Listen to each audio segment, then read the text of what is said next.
El tema de la charla le puse María bienaventurada entre las mujeres, la historia de una niña que se hizo mujer pero continuó siendo niña, pues por las razones que ustedes pues obviamente conocen. Así que quiero comenzar la historia con una anécdota de la vida real. Jim Castro tenía 45 años por los años 80, era un ejecutivo de una compañía muy importante y salió de su casa de viaje de negocios a la ciudad de Ohio. Él vivía en Kansas City y cuando terminó su semana de trabajo, pues abordó un avión por la noche de regreso a casa.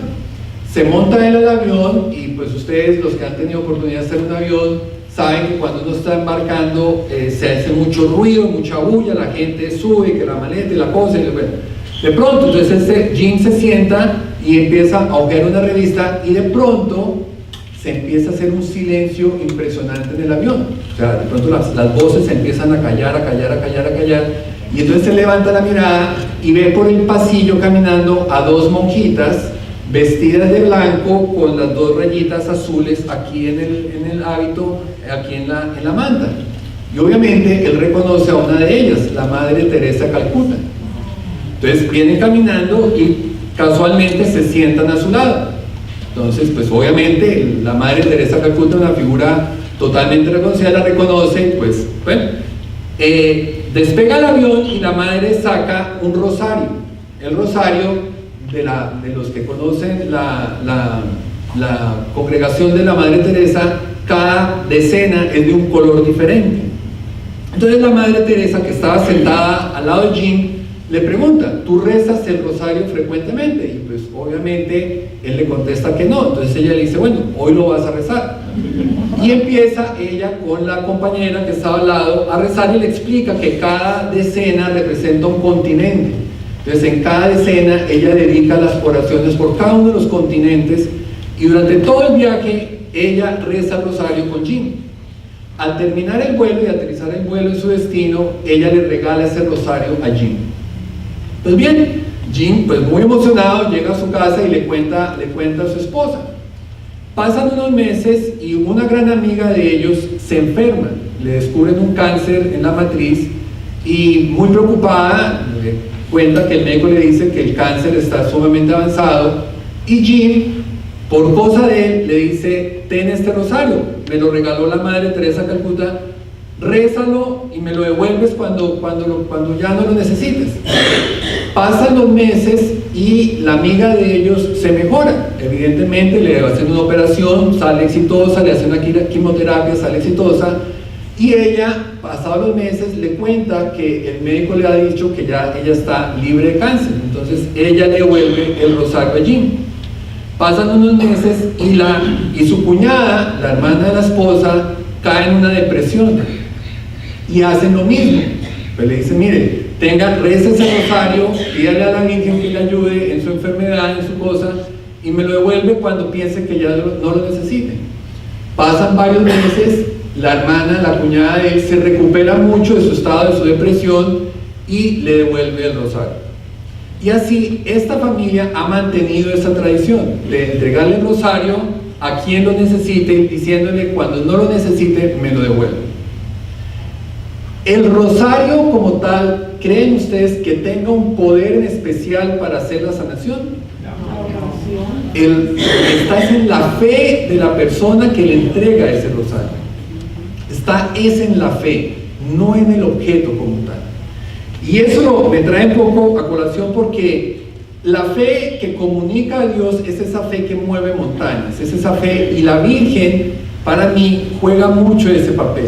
Esta en la fe, no en la Virgen como tal, esta en ese rol.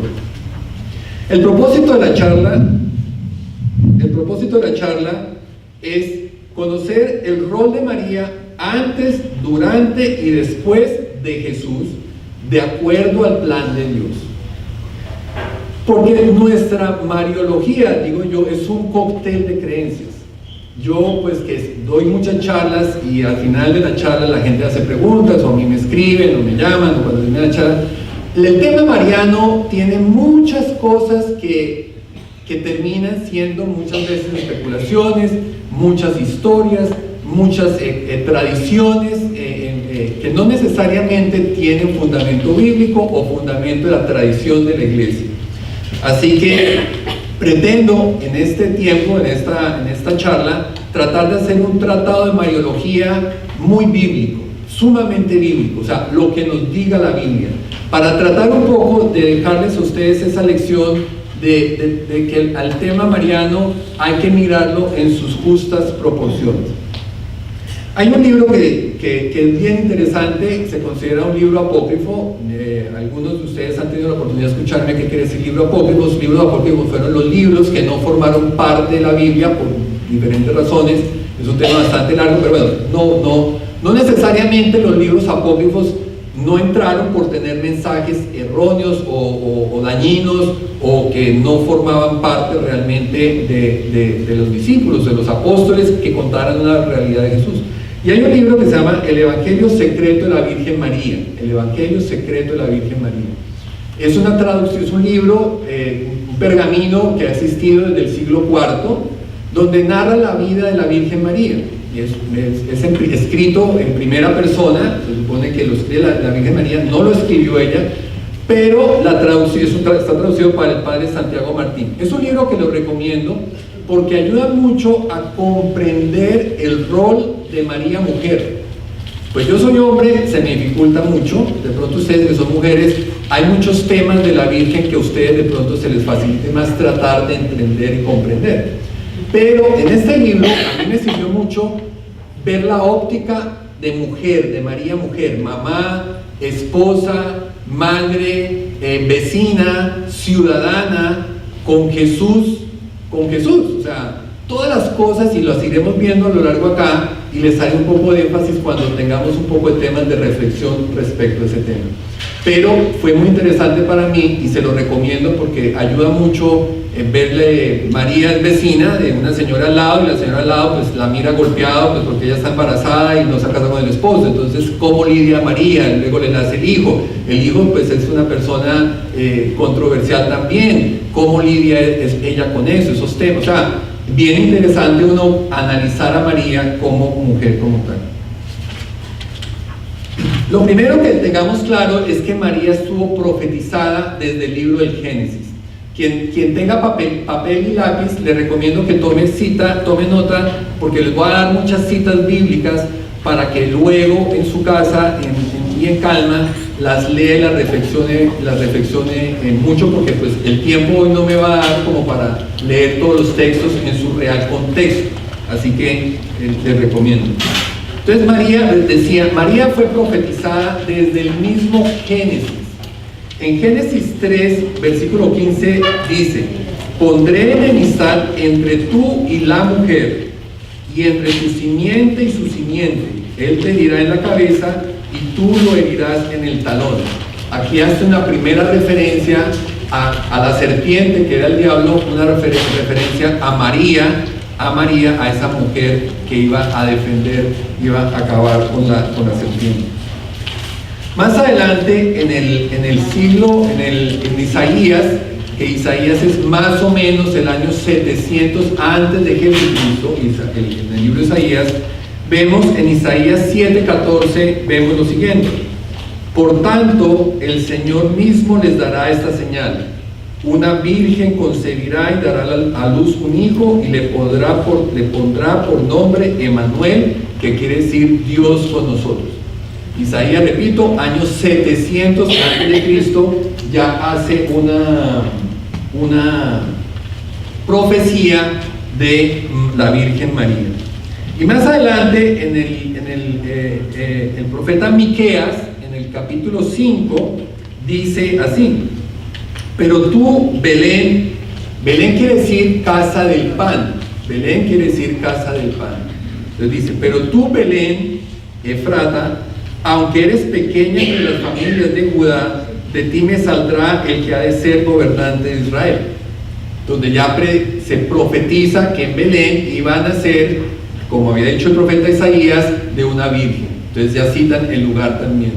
Entonces se recuerdan cuando los reyes magos van y visitan a Herodes, que le empiezan a hablar del Mesías, y Herodes cita, los consejeros de Herodes citan esta parte de la Biblia. Le dicen que el profeta iba a nacer en Belén como estaba profetizado. Pues muy bien, veamos qué nos dice ahora María, qué sabemos, qué nos dice la Biblia de María antes del nacimiento de Jesús, o qué sabemos de María antes del nacimiento de Jesús. Sus padres, Joaquín y Ana, esto lo sabemos también por libros apócrifos. Repito, no todos los libros apócrifos tienen enseñanzas erróneas. Hay libros apócrifos que nos cuentan muchos detalles históricos, la historia. Uno de esos, que es el del apócrifo de Santiago, nos habla de los padres y nos dice que eran Joaquín y Ana. De hecho, hay una festividad, la de los abuelitos, que es la festividad que se celebra, la fiesta de Joaquín, de San Joaquín y Santa Ana. La genealogía de la Virgen María la encontramos en Lucas. Ustedes saben que la Biblia nos habla de dos genealogías. El Evangelio de Mateo tiene toda una genealogía de Jesús. La de Mateo la lleva desde José hasta Abraham, y la de Lucas la lleva desde José hasta Adán. Pero, y si ustedes miran, ambas empiezan en José, pero si las analizan y comparan, la genealogía de Mateo y la genealogía de Lucas son totalmente diferentes. Comienzan con José y vuelven a coincidir hasta el rey David. ¿Por qué eso? Los biblistas dicen y sostienen que la genealogía de Lucas es la genealogía de la Virgen María, empezando por José, pero en una referencia del yerno del padre de María, porque no hay una referencia del yerno como tal, sino todo como si fuera un hijo, porque en hebreo no existe la palabra yerno, ni existe la palabra sobrino, ni existe la palabra nada. Como hijo o hermano son los únicos términos familiares que tienen. Así que sabemos que la genealogía que está escrita en Lucas es de la genealogía de la Virgen María, que es descendiente del rey David, y por eso, como dice la carta a los Romanos 1:3, que dice que Jesús nació del linaje de David según la carne, o sea, que la reina María era descendiente del rey David también. José también era descendiente del rey David, como lo vemos en la genealogía del Evangelio de San Mateo. Y Ana, la mamá de María, era descendiente de Aarón, que fue el gran sacerdote. ¿Se acuerdan que Aarón, el hermano de Moisés, fue el primer sacerdote que conocemos del Antiguo Testamento? Así que definitivamente María, descendiente de rey y de sacerdote. Su pueblo natal, hay tres versiones de dónde nació María. Hay tres versiones. Una que nació en Belén, otra que nació en Séforis. Séforis es el lugar de nacimiento de Joaquín y Ana. Existe una iglesia construida ahí en honor al nacimiento de Joaquín y Ana, del lugar donde vivieron Joaquín y Ana. Y la tercera versión es Jerusalén, que la Virgen María nació en Jerusalén. La mayoría de los biblistas e historiadores coinciden que María nació en Jerusalén. Vivió en Nazaret, eso sí, nació en Jerusalén y luego se trasladaron a Nazaret, que es donde tiene ese encuentro. Bueno, el nacimiento de María lo celebramos el 8 de septiembre, que es la natividad de la Virgen María, la natividad. Vivió en Nazaret, donde tiene el evento de la anunciación del ángel San Gabriel, fiesta que celebramos el 25 de marzo, o sea, 9 meses antes del nacimiento del 25 de diciembre, que es cuando celebramos el nacimiento del niño Jesús. O sea, la iglesia nos ha enseñado, la tradición de la iglesia es que en el instante mismo de la anunciación, la Virgen queda en embarazo, y ahí empiezan a cortarse los 9 meses de nacimiento. Dice la tradición de la iglesia que la Virgen María fue presentada en el templo, festividad que celebramos el 21 de noviembre. La tradición judía obligaba que el hijo varón siempre por obligación tenía que ser presentado en el templo. Lo vemos también en el caso de Jesús. ¿Se acuerdan que cuando a los 8 días de nacer llevan a Jesús a presentarlo en el templo, y es cuando tienen el encuentro con Simeón, que le dice, bueno, que ya puedo morir porque he visto la promesa del Señor? pero era obligatoria para los hombres, opcionales para las mujeres. La tradición nos dice que la Virgen María fue presentada y criada en el templo, consagrada en el templo a partir de los 3 años, y lo celebramos el 21 de noviembre. Esta costumbre de la presentación en el templo la encontramos en el libro del Éxodo, capítulo 13, versículo 2. La Anunciación, como decía, que celebramos la fecha el 25 de diciembre, la narra tanto Mateo también como Lucas, pero a mí me gusta más la narración de Lucas. Voy a leerla porque me parece interesante que analicemos algunos detalles respecto a lo que podemos sacar de aquí. Dice, no la voy a leer toda, voy a leer lo que es más interesante. Al 6º mes, el ángel Gabriel fue enviado por Dios a la ciudad de Galilea. El ángel Gabriel, ¿ustedes saben qué quiere decir la palabra ángel? Mensajero. Ángel quiere decir mensajero. En este caso, el ángel Gabriel es un mensajero. ¿De quién? De Dios. Dios lo está mandando al ángel Gabriel para que se encuentre y tenga un encuentro con... Ese detalle es bien importante, lo vamos a ver más adelante porque tengamos claro que Gabriel está actuando como un mensajero. Él lleva un mensaje que alguien le dio. En este caso sabemos que es Dios. Enviado por Dios a una ciudad de Galilea llamada Nazaret, a una virgen desposada con un varón que se llamaba José, de la casa de David, y el nombre de la virgen era María. Y entrando el ángel en donde ella estaba, dijo: salve llena de gracia, el Señor es contigo, bendita tú entre las mujeres. Entonces ella más adelante, más ella cuando la vio se turbó por sus palabras y pensaba qué salutación sería esta.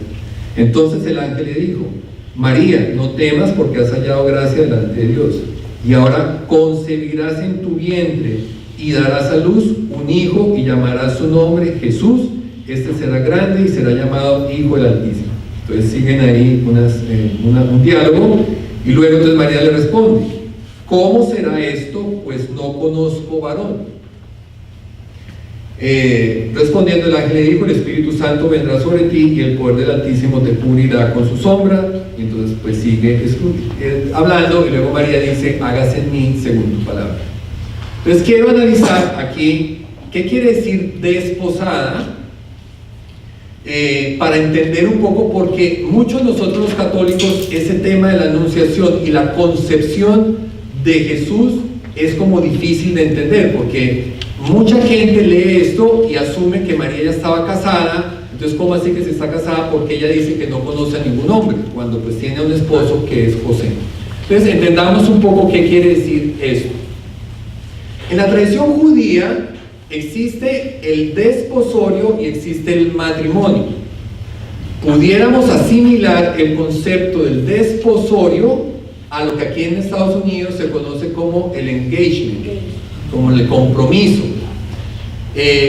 Para nosotros los latinos no estamos muy familiarizados con ese concepto del compromiso, por lo menos como lo manejan los americanos, ¿cierto? Nosotros los latinos estamos muy acostumbrados de que vivimos una etapa de noviazgo, pero durante el noviazgo yo sigo viviendo en mi casa y mi novia sigue viviendo en su casa, y después de un tiempo salimos y todo, y ya estamos en condiciones de casarnos. Entonces el novio le propone matrimonio a la novia, y a los pocos meses se organiza un matrimonio, se casan y se van a vivir juntos, ¿cierto? Eso es más o menos en nuestros países latinos. Aquí en Estados Unidos no funciona así. Hoy en día, ¿cómo funciona la cosa? Se hacen amigos, 2 días después se hacen novios, 3 días después ya están viviendo juntos, y duran viviendo juntos muchos años, y entonces uno se encuentra con el muchacho y la muchacha, y hola amigo, ¿cómo estás? No sé qué. Sí, mira, te presento a mi novia, mi girlfriend, es la novia. Llevan 8 años viviendo juntos, compraron la casa juntos, han viajado juntos, todo lo tienen juntos, pero es mi novia. Y después de muchos años, un día el muchacho se conmueve porque esta niña está loca por casarse. Llevan viviendo años ya, muchos años, pero El hombre, todos los días le hace caritas de que cuándo me vas a decir, cuándo me vas a decir, cuándo me vas a decir, cuándo me vas a decir, hasta que un día el hombre se conmueve y le dice: ¿te quieres casar conmigo? Y le entrega la argolla. Ella obviamente le dice que sí. Al día siguiente uno se lo vuelve a encontrar y le dice: te presento a mi fiancé, ya no es novia, sino es la fiancé. ¿Y qué empieza a pasar ahí? Que ya eso es un hecho, que va a haber un matrimonio, a pesar que ellos llevan viviendo juntos. Yo sigo sin entender cuál es la diferencia entre antes del matrimonio y después, no lo sé, pero bueno, eso es tema de otro charla. El caso es que ya pasa de ser novia a fiancé. Ese desposorio de la Virgen María que nos narra aquí las Escrituras es similar a ese fiancé. María pasa a ser la fiancé, pudiéramos decir, de José. Ya es un compromiso formal, y en la tradición judía, cuando ocurría ese desposorio, que era con fiesta, era con entrega también de un símbolo de unión, podía ser un anillo, podía ser alguna joya, alguna cosa donde se firmaba un contrato, era porque prácticamente eso ya se consideraban esposos. No vivían juntos. Ella seguía viviendo en su casa, él seguía viviendo en su casa. Pero durante la etapa del desposorio, lo que estaba haciendo el muchacho era construir la casa donde se iban a ir a vivir cuando se casaran y ya se fueran a vivir juntos. Es en este desposorio que el ángel Gabriel se le aparece a la Virgen María. Ya está desposada con José, o sea, ya hay un contrato de desposorio entre ellos, ya hay un compromiso entre ellos. Por eso la Virgen le dice: yo no conozco varón. No es que no conozco el verbo conocer, de que aquí no me han presentado a nadie, yo no sé quién es el señor que usted me lo está señalando. Era José, ya lo conocía, habían firmado un contrato de que se iban a casar. ¿Qué nos hace pensar esa respuesta a la Virgen María cuando ya se sabe que se van a casar, que van a vivir juntos y que van a empezar a tener relaciones? Sin embargo, ella tiene toda la seguridad de poder contestar: yo no conozco varón, es decir, yo no me voy a acostar con José. Ese conozco es lo que se llama un presente eterno. Eso es como si a mí me preguntan si yo consumo drogas. Yo respondo: yo no consumo drogas. Cuando yo digo yo no consumo drogas, yo no estoy expresando una decisión de este instante, les estoy expresando un hábito, una costumbre. Salvo que pierda mi razón, yo voy a consumir drogas, pero en mi sano juicio yo no voy a consumir drogas. O sea, estoy expresando un deseo, ¿cierto? Eso es lo que se llama un presente eterno. Yo estoy hablando en presente, la Virgen de María también está hablando en presente. ¿Cómo será esto? Pues yo no conozco varón. Sí, en el presente no lo conozco, pero ese presente tiene está expresando un hábito, una decisión. No lo conozco ahorita ni lo voy a conocer en el futuro. O sea, tenemos la decisión de que no vamos a tener relaciones entre ellos. Así que ese misterio de la anunciación lo podemos un poco racionalizar en ese contexto. Evidentemente la Virgen María había hecho un compromiso con José de que no iban a tener, que ese matrimonio no iba a tener, iban a ser amigos, iban a vivir juntos, iban a funcionar como marido y mujer en relación, pero no iban a tener relaciones. Eso no era extraño en la comunidad judía, no era extraño. En el libro de Números, capítulo 30, versículo del 3 al 4, encontramos cómo se regía esa voluntad de virginidad perpetua, de virginidad eterna. Dice en el Números capítulo 30, del 3 al 4, dice: cuando una joven que todavía viva en casa de su padre haga un voto al Señor, en este caso un voto de virginidad, y se comprometa en algo, si su padre se entera de su voto y de su compromiso, pero no le dice nada, entonces ella estará obligada a cumplir con sus votos y promesas. O sea, era algo que formaba parte de la ley judía, que una persona pudiera hacer este tipo de votos y lo tenía que cumplir. O sea, no era necesariamente extraño. Así que la Virgen María renuncia voluntariamente a la riqueza de la maternidad. Cuando hizo ese compromiso con José, no sabía lo que iba a pasar más adelante con el ángel Gabriel, pero había hecho ya ese compromiso, de ese consagrarse completamente al Señor. Bien, más adelante la Virgen María tiene ese encuentro con Gabriel, pasan unos meses y ella va a visitar a su prima Santa Isabel. Eso es una fecha que celebramos el 31 de mayo, la fiesta de la visitación. En la visitación pasa algo muy interesante, porque dice que cuando la Virgen María tuvo el encuentro con Santa Isabel estaba embarazada del que sería Juan el Bautista, ¿se acuerdan? Y dice la Biblia que el niño le pateó, se alegró en el vientre de Isabel, Juan el Bautista. Y que cuando tiene eso, dice la Biblia que Santa Isabel se llenó del Espíritu Santo, es decir, que ese diálogo que existe entre Isabel y María es un diálogo de Dios con María, porque cuando el Espíritu Santo llena a la persona es como está hablando en boca de Dios, o sea, es el Espíritu Santo el que está hablando por ella, usándola a ella como instrumento, pero lo que estamos oyendo son las palabras del Espíritu Santo. Y de ahí que ella diga, ¿de dónde que a mí, que la madre de mi Señor venga a visitarme? Entonces, la misma Santa Isabel, llena del Espíritu Santo, nos está señalando que María es la madre de Dios, la madre de Dios. Eso lo encontramos en Lucas 1, del 42 al 45.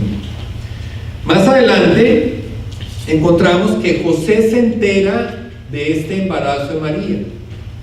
Y a José le da sumamente duro esa noticia, sumamente duro. La mayoría de la gente sabe que los matrimonios judíos de aquella época eran lo que nosotros conocemos como matrimonios arreglados.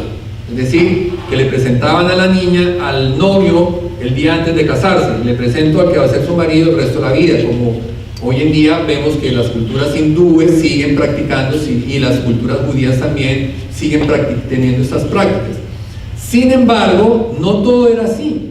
Sí, se daban casos, la mayoría, pero también había casos en que la pareja evidentemente se enamoraban la niña escogía al novio porque se enamoraban. Y ese fue el caso de María y José. Hay un libro bien interesante que se lo recomiendo que se llama La sombra del padre, de Jan Dobraczynski. Es un libro historiado donde nos cuenta muchos encuentros, cómo se conocieron José, cómo se conocieron María, a partir de libros históricos de tradición, nada bíblico, no es bíblico, pero sí de tradición, donde cuenta mucho ese enamoramiento de José por María. Hay una película también que salió hace un par de años que se llama María de Nazaret, bien linda, y también en esa película vemos a José perdidamente enamorado de María. Cuando José se entera de que María está embarazada, a José realmente se le rompe el corazón porque él amaba genuinamente a María. Así que el matrimonio de José y María no fue un matrimonio arreglado. Adicional, que no tendría mucho sentido, que nos dice Juan en su primera carta, en el capítulo 3, nos dice, Dios es amor, ¿cierto? Dios es amor. No tiene mucho sentido que Jesús naciese en un hogar que no era fruto del amor, ¿cierto? No hace mucho sentido eso. Así que les recomiendo esa película. También hace un par de años, hace como 4 o 5 años, una película que se llama The Nativity Story, como hace 4 o 5 años. Es una película hecha por un protestante y el rol de María es más o menos de empleada de servicio durante toda la película. Tiene un rol horrible y pues si alguien la ve, sepa que el rol que están poniendo ahí a María es porque es el ojo del protestante, que ustedes saben que los protestantes no ven a María como la vemos a nosotros. Así que si quieren ver una película linda, con ojo católico, les recomiendo esa de María de Nazaret.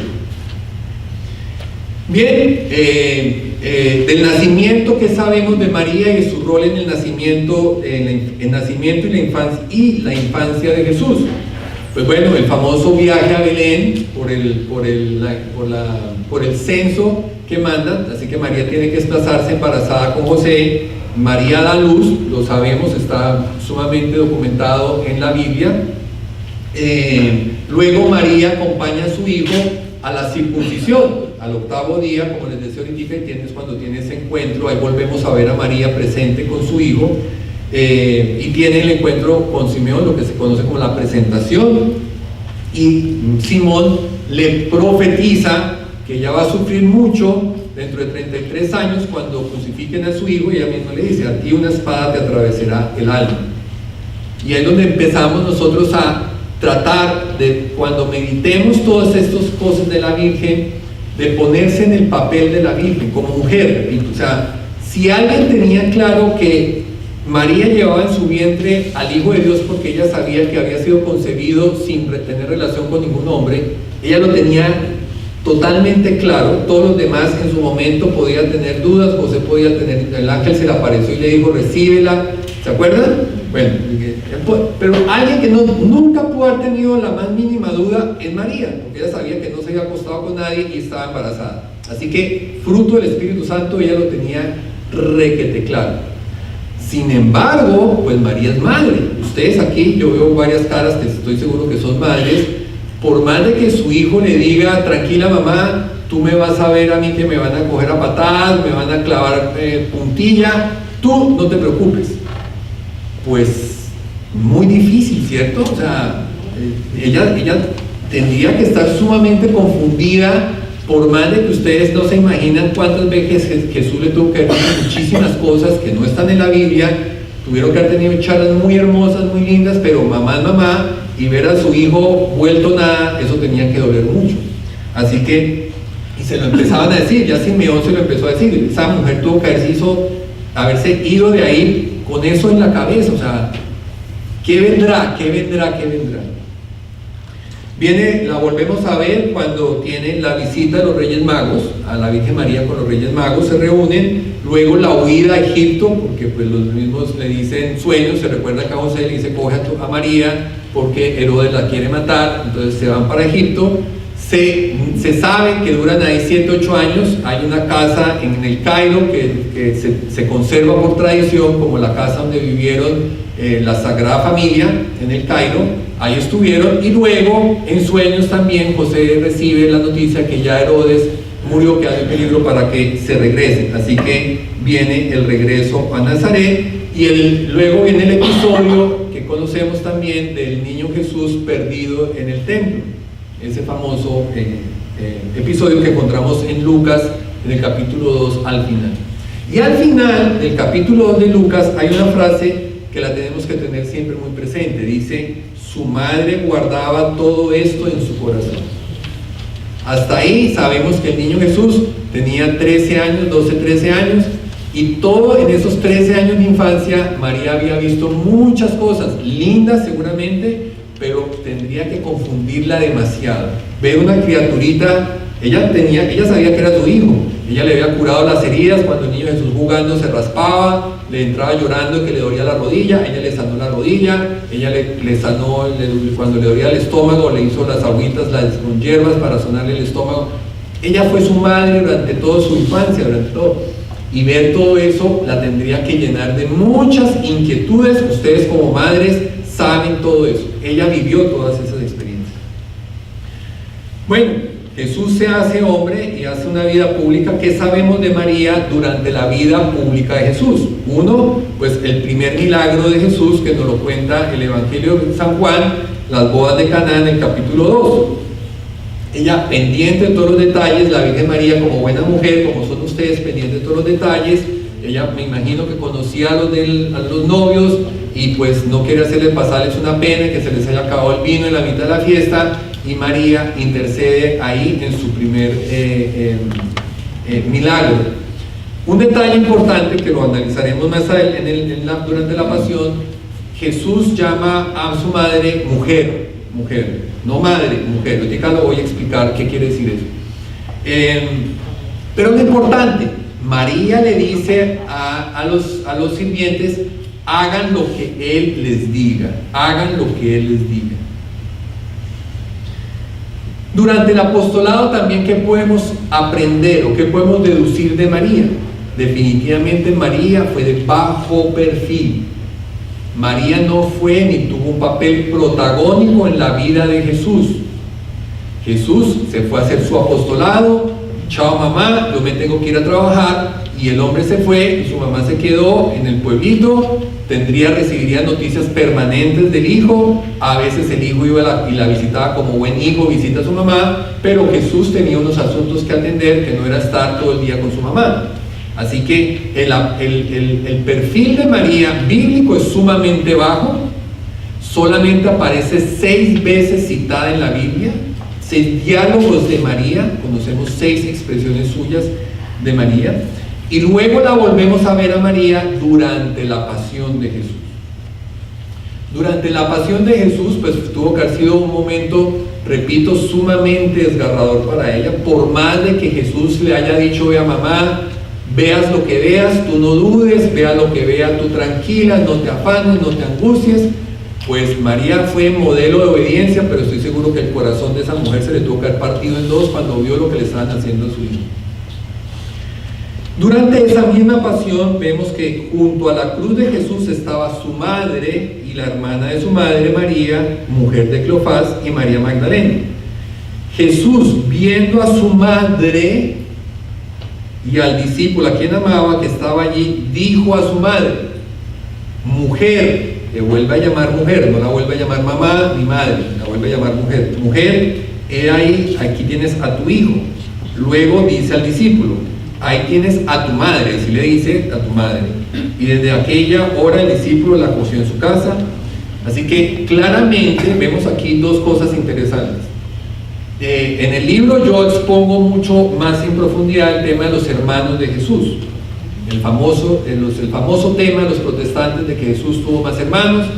Bíblicamente nunca se dice que María tuvo más hijos, dice que Jesús tuvo hermanos. Hay como 11 o 12 partes en la Biblia donde se hablan de los hermanos de Jesús, pero en ninguna parte se habla de los hijos, plural, de María. Pero este detalle es bien importante. La viuda, la mujer judía, tenía que pertenecer siempre a alguien. Era parte de la cultura judía. Por eso ustedes ven que siempre María, como repito aquí, María decía la mujer de Cleofás, cuando están citando a la otra María, siempre la mujer se cita bíblicamente en referencia a pertenencia a alguien. Fulanita, esposo de Roberto. Si era soltera, hija de tal. Si era huérfana, entonces María de Homestead, o sea, de la ciudad, pero no simplemente Rosalba o Rosita o nada. Tenía que ser siempre en referencia a que pertenecía a alguien. Si María hubiese tenido más hijos, Jesús no tendría por qué haberle entregado a su mamá a un extraño, porque su mamá iba a quedar sola. Jesús sabía que su mamá iba a quedar sola. Así que esta es una clara indicación de que María no tenía más hijos, porque si hubiera tenido más hijos, Jesús no tendría por qué estar preocupado: yo me voy a morir, ¿qué va a pasar con mi mamá? Porque una viuda, recuerden que la viuda llevaba una vida muy azarosa, la vida de la viuda. Así que Jesús se encarga de dejársela a su discípulo amado y se la entrega como su madre. Entonces esto es una forma de que podemos argumentar claramente que María no tuvo más hijos. ¿Por qué la llama mujer? ¿Por qué la llama mujer? Dice Eva, cuando nace Eva y Adán, ellos fueron concebidos sin pecado. María es la nueva Eva, la nueva Eva. Dice en una de las cartas de Pablo: por un hombre entró el pecado, por un hombre entró la salvación. María, concebida también sin pecado como Eva, fue símbolo de una nueva vida. Así como Eva quiere decir la que da vida, eso quiere decir la palabra Eva, quiere decir la que da vida, una vida material. La descendencia, todas las descendencias de Eva, todos nosotros somos descendencia de Eva, la que da vida. María, Jesús se refiere como mujer, pero una nueva mujer, una nueva forma de dar vida. Así que María asume ese papel de una nueva Eva, la nueva Eva. Y por eso Jesús se encarga de llamarla mujer, en oposición a aquella mujer, Eva, que dio vida material. María va a dar una nueva vida espiritual.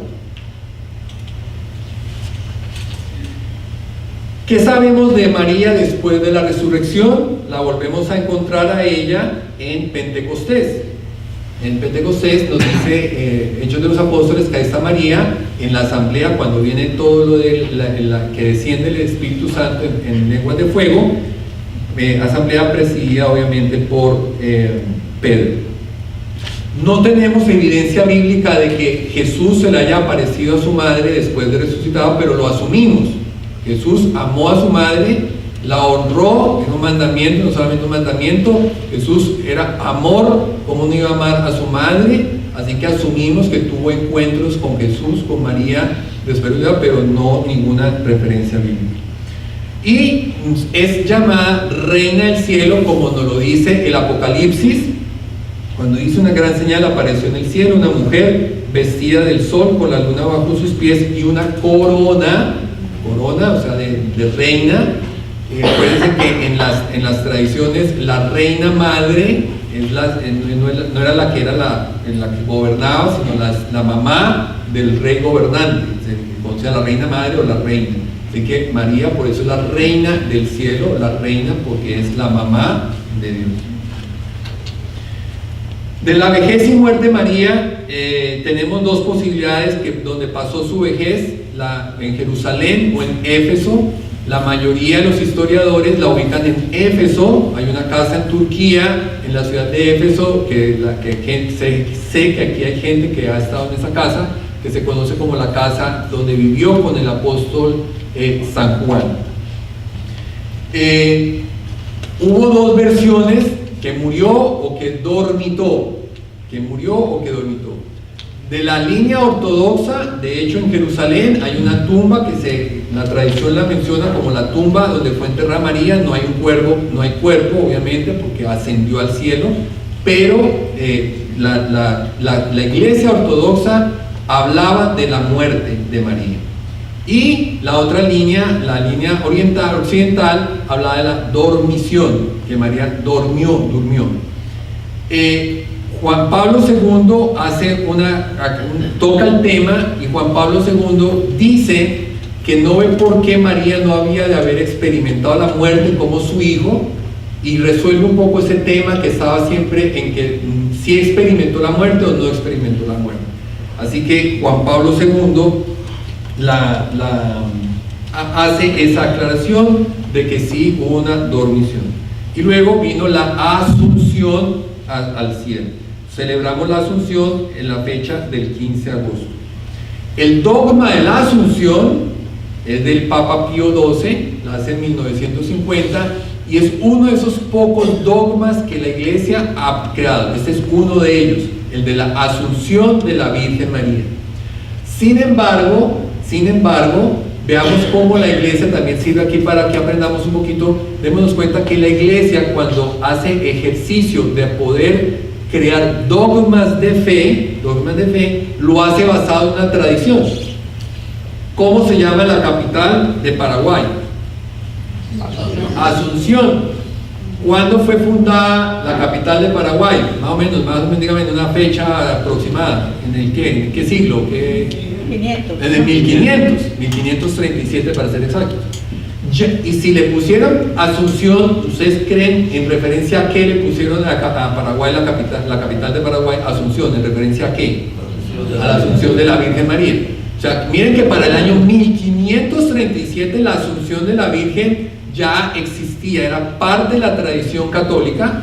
Sin embargo, el dogma lo hace Pío XII, no que porque el hombre se levantó, que tuvo una visión, hoy se levantó con ganas de inventarse un dogma y dijo el de la Asunción. No, forma parte de la tradición de la Iglesia. Los dogmas de fe, como la gente se imagina que es que el Papa se despierta con ganas de inventarse algo, no. Por 500, por 100, miles de años, la Iglesia ha celebrado o ha tenido presente el tema de la Asunción de la Virgen. Conocemos de otras asunciones bíblicas. En Génesis 5, 21 al 24 nos habla de la asunción de Enoc. Voy a acelerarle, por ejemplo. De la asunción de Enoc, que se menciona en Génesis, que Dios se lo llevó en cuerpo y alma al cielo. En Hebreos vuelven a hacer referencia a Enoc. Y por supuesto vemos en el Apocalipsis, dice: entonces se abrió el templo de Dios que está en el cielo, y en el templo se veía el arca de su alianza. María también es conocida como la nueva arca de la alianza. ¿Qué había en la antigua arca de la alianza? En el arca de oro, de todo, ¿qué había? Las leyes, ¿cierto? La tabla de los mandamientos, la vara de Aarón, la que floreció, y el maná. Dice, eso es lo que estaba dentro de la alianza. ¿Y qué hay en la nueva alianza? ¿Quién es María que lleva en su vientre? Dice Juan, cuando arranca el Evangelio de San Juan, el verbo se hizo carne. O sea, la palabra de Dios estaba en el vientre de María. Dios es el pan de vida en reemplazo del maná, y Dios sumo sacerdote, así que María considerada también la nueva arca de la alianza, y como la ve Juan, en el cielo. Hablemos rápidamente, no hablar de María, tenemos que hablar de las advocaciones de María, pero para hacer una pequeña introducción quiero citar un pedazo de una homilía del Papa Francisco que hizo el 14 de noviembre del 2013, a los pocos días de ser nombrado Papa. Miren lo que dice él en la homilía de ese día. Hablando, dice: con respecto a este fenómeno de las visiones y de los mensajes de la Virgen, dijo el Santo Padre, abro comillas: la curiosidad nos impulsa a querer sentir que el Señor está acá o allá, o nos hace decir: pero yo conozco a un vidente, a una vidente, que recibe cartas de la Virgen, que recibe mensajes de la Virgen. Y dice el Papa: pero miren, la Virgen es madre y nos ama a todos nosotros, pero no es una jefe de la oficina de correos para enviar mensajes todos los días. Y eso un poco, yo estoy seguro que todos ustedes o conocen a alguien que la Virgen se le aparece y le habla, o conocen a alguien que conoce a alguien que dice que la Virgen se le aparece todos los días y le manda mensajes y de todo. Entonces, las advocaciones de la Virgen. ¿La Virgen se puede aparecer? La respuesta es no. La Virgen no se puede aparecer. Por eso el Papa nos invita a que hablemos no de apariciones, sino de visiones. Visiones. Aparecerse quiere decir que físicamente María se aparece entre nosotros, físicamente. Y no es así. Dense cuenta que en los milagros de las diferentes visiones de la Virgen, no todo el mundo ve a la Virgen. En Fátima solamente los pastorcitos la veían, solamente los pastorcitos hablaban con ella, y toda la congregación oía que los pastorcitos le contestaban. En Guadalupe, todas las apariciones han sido visiones. Así que ni Jesús se puede, o sea, cuando Jesús se aparezca es porque es el fin del mundo. Estamos esperando la segunda venida de Jesús en cuerpo y alma, en presencia. Así que debemos de hablar de visiones, de manifestaciones, pero no de apariciones. Pero eso es algo que igual uno vuelve y lo repite. Entonces, en esas visiones pueden haber visiones individuales. La Virgen tiene una visión con alguien en particular, o colectivas, como la famosa visión del 13 de octubre de 1917, cuando la gente vio que el sol se movía en la última aparición de las de Fátima allá en Portugal. Esos mensajes, ¿para quiénes son esos mensajes? Entonces, esos mensajes de la Virgen pueden ser para una persona en particular, pero nunca los mensajes de la Virgen van a engrosar lo que nosotros los católicos creemos, porque la revelación de lo que necesitamos hacer o vivir los católicos para ir al cielo, que es lo único que nos importa, está en la Biblia. Así que esas advocaciones para tantas cosas que se nos dicen, que la Virgen se aparece y dice, como muchas personas que se aparecen todo, tenemos que ser sumamente cuidadosos en distinguir qué es verdad y qué no es verdad, qué es real y qué no es real. La primera y la regla de oro: nada que diga la Virgen puede contradecir lo que diga la Biblia, porque la Biblia es la última revelación de Dios. Así que si usted oye un mensaje de la Virgen que ella sabe cuándo es el fin del mundo, no puede ser cierto, porque Jesús mismo dice: yo ni siquiera sé cuándo va a ser el fin del mundo, eso solo lo sabe mi Padre. Así que si la Virgen dice que recen porque está cerca el fin del mundo, prepárese porque se avecina el fin del mundo, todos esos mensajes apocalípticos y catastróficos de la Virgen no pueden ser tomados en serio ni reales, porque ni siquiera Jesús mismo sabía cuándo iba a ser el fin del mundo. Segundo, recuerden que la Virgen fue de pocas palabras en la Biblia, y conocemos muchas apariciones o visiones de gente que dice que la Virgen se le aparece en los últimos 30 años y todos los días le habla. Pero la Virgen que conocemos en la Biblia es una Virgen de pocas palabras, siempre contenta, siempre optimista, mensajera de buenas noticias. Muchas apariciones, la Virgen cuenta unas cosas espantosas y terribles, y días negros, y bueno, que va a caer fuego del cielo y no sé qué. Entonces tengan cuidado con esos advocaciones.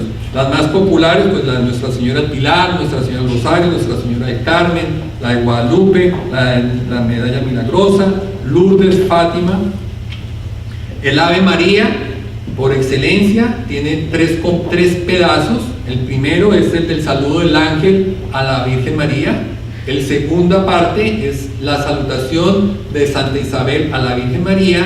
Y el tercero, la segunda parte de Ruega por nosotros, fue añadida en el año 1568 por el Papa Pío V como una forma de la intersección, rogando por la intercesión de María en nosotros.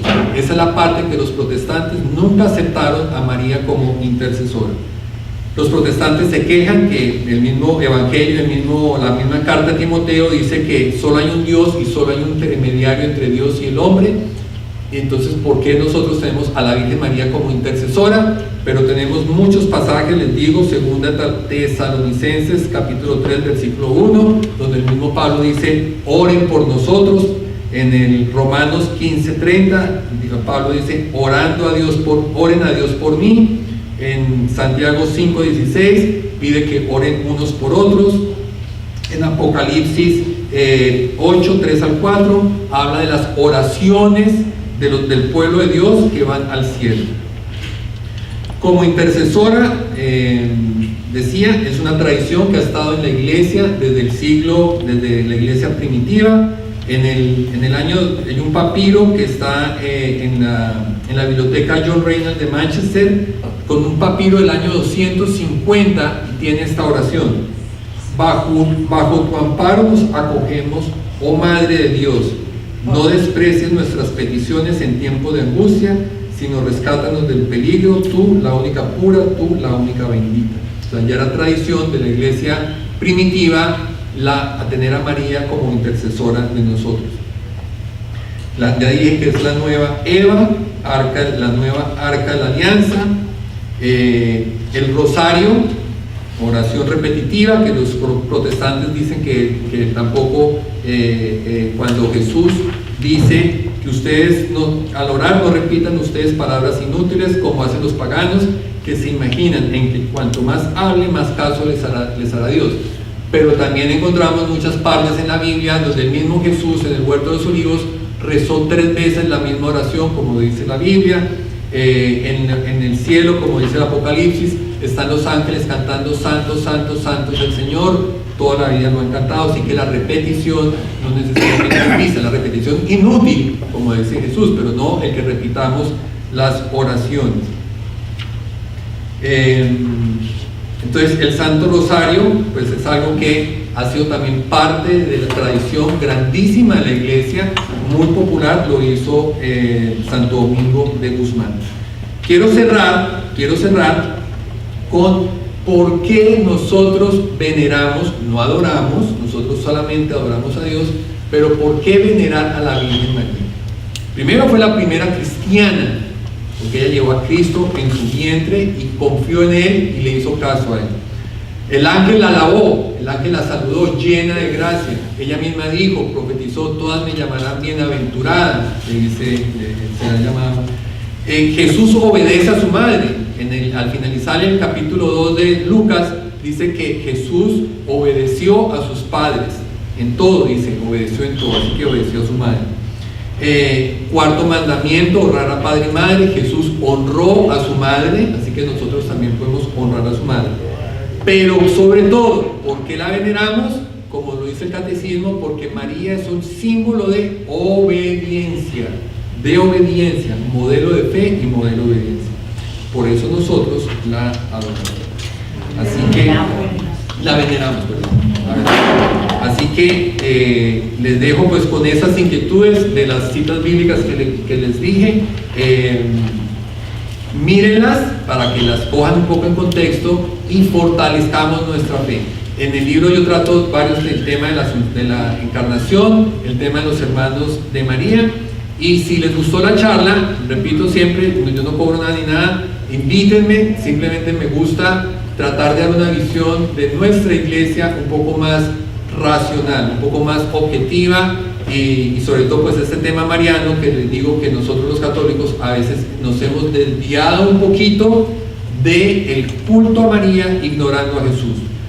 Ustedes que son mamá, imagínense que ustedes hayan tenido un hijo, como en las familias latinas uno va y visita a la amiga que tuvo un hijo, ¿cierto?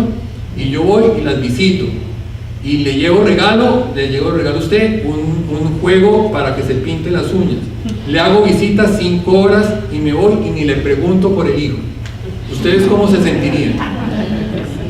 Mal, ¿cierto? Porque ustedes están eso, ustedes están locas por mostrar el hijo.